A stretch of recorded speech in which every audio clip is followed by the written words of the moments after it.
চুরি করা কোনো জিনিসপত্র বা কোনো মাল কেনার ব্যাপারে ইসলাম আপনাকে কি অনুমতি দেয়? আপনি যদি কোনো চুরি করা মাল কিনে থাকেন তাহলে আপনার কি করণীয়? ইসলাম আপনাকে কোন নির্দেশ দিয়েছে? चोरी का माल खरीदना जायज है?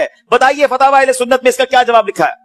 बड़ा इंपॉर्टेंट सवाल है। लोग कहते हैं हमने तो चोरी नहीं की, हमें तो सस्ता मिल रहा है, हम ले लेंगे जनाब। इसकी 3 सूरतें हैं। अगर ये मालूम है कि ये माल चोरी का है तो इस सूरत में खरीदना हराम है, और अगर ये मालूम नहीं बल्कि गुमान है कि ये माल चोरी का है तो इस सूरत में भी हराम है।